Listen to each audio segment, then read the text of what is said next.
قال الله تبارك وتعالى إن الدين عند الله الإسلام ومن يبتغ غير الإسلام دينا فلن يقبل منه وهو في الآخرة من الخاسرين۔ آج کی اس مبارک مجلس کو،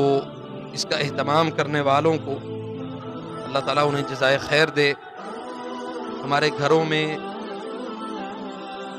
اور ہمارے علاقوں میں، ہمارے محلوں میں اس بات کی اشد ضرورت ہے کہ ہمارے گھروں میں دینی مجالس کا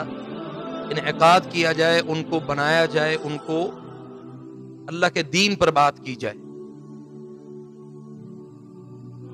میں نے ایک آیت پڑھی ہے، اس آیت کا معنی اور مفہوم اپنے اس انداز کی طرح واضح ہے کہ اللہ کے ہاں جو دین ہے وہ اسلام۔ ان الدین عند اللہ الاسلام، اللہ کے ہاں جو دین اللہ نے جس کو قبول کیا ہے وہ اسلام۔ ومن یبتغ غیر الاسلام دینا فلن يقبل منہ، آپ ہزاروں کوششیں کر لیں، ہزاروں محنتیں کر لیں، ہزار مرتبہ آپ اللہ کو راضی کرنے کی کسی اور طریقے سے کوشش کریں، اللہ کو وہ قابل قبول نہیں۔ اللہ تعالیٰ کو اگر کوئی چیز قابل قبول ہے تو وہ بطور دین جس اسلام کو اللہ نے پسند کیا ہے، اس راستے کے اوپر، اس منہج کے اوپر، اس طور اور طریقے کے اوپر چلتے ہوئے جو عمل کریں گے، اللہ کو وہ قابل قبول۔ وَمَن يَبْتَغِ غَيْرَ الْإِسْلَامِ دِينًا، یعنی جو کسی اور دین کی طرف، کسی اور مذہب کی طرف، کسی اور عقیدے کی طرف اپنا رجحان رکھتا ہے، اپنے مزاج کو اللہ اور اللہ کے نبی کے مزاج سے مختلف بنا لیتا ہے، اللہ اس کے عمل کو قبول نہیں کرتا، اللہ اس کے اعمال کو قبول نہیں کرتا، اور اللہ تعالیٰ اس کی اس محنت اور کاوش کو اللہ اس کے منہ پر دے مارتا ہے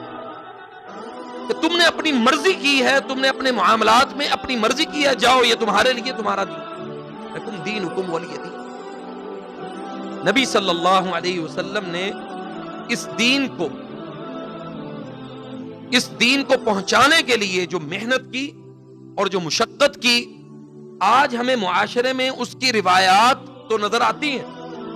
اس کی ایک روایتی انداز میں اسلام کو قبول کرنے کا جو سسٹم ہے وہ ہمیں سمجھ آتا ہے،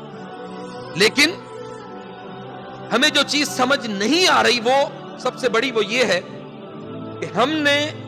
اسلام کو بطور دین قبول تو کیا ہے لیکن اپنی مرضی اور اپنی منشا کے مطابق قبول کیا۔ تو وعلیکم السلام، تو اللہ کے ہاں جو دین ہے وہ قابل قبول، وہ اسلام ہے، اور اس سارے سینیریو کا، اس سارے پروسیس کا آخر میں جو نتیجہ ہے وہ سمجھنے والا ہے۔ وہ نتیجہ کیا ہے؟ اور میں پہلے یہ بات بتاؤں کہ آج کی مجلس کے بعد ہمارا نظریہ، ہمارا سوچنے کا انداز، ہمارا فکر کرنے کا انداز اگر نہیں بدلتا تو ہماری اس مجلس کا کوئی فائدہ نہیں۔ نبی صلی اللہ علیہ وسلم نے دعوت کے اسلوب کو بڑی وضاحت کے ساتھ بیان کیا ہے۔ اللہ تعالیٰ نے نبی علیہ الصلوۃ والسلام سے کہا کہ بلغوا عنی ولو آیا، تیرے پاس ایک آیت بھی پہنچے ہے نبی صلی اللہ علیہ وسلم تو اس آیت کو آگے پہنچا دینا، یہ تیرا کام ہے۔ ہم پہنچانے کے لیے آئے ہیں، اس دعوت کے اسلوب کو سمجھنے کے لیے آئے ہیں، اس دعوت کے طریقہ کار کو سمجھنے کے لیے آئے ہیں، اس کے لیے ہم جمع ہوئے ہیں۔ ہماری مائیں، ہماری بہنیں، ہمارے بزرگ یہاں پہ جمع ہی صرف اس لیے ہوئے ہیں کہ اس اسلوب کو سمجھ لیں، اس کے بعد میری ذات سے، آپ کی ذات سے کتنے لوگوں کو فائدہ پہنچتا ہے یہ بات کی بات ہے۔ لیکن پہلی چیز جو سمجھانا ہمارا مقصد ہے، وَمَن يَبْتَغِ غَيْرَ الْإِسْلَامِ دِينًا فَلَن يُقْبَلَ مِنْهُ، جیسے میں نے پہلے کہا کہ ہم نے ہزاروں محنتیں کر لی، سب کچھ کر لیا، لیکن ہمیں اس کا حاصل کچھ نہیں ہوا، تو کیا فائدہ ایسی محنت؟ ایک مزدور صبح سے شام تک محنت کرے، اس کو اس کا شام کو صلہ نہ ملے، وہ اگلے دن مزدوری کے لیے نہیں آتا، وہ کہتا ہے کہ یار کوئی اور جگہ دیکھتے ہیں جہاں پہ کم از کم صلہ تو ملے۔ ہمارے جو گھروں کے مرد حضرات ہیں وہ سارا دن محنت کر کے گھر واپس آئے،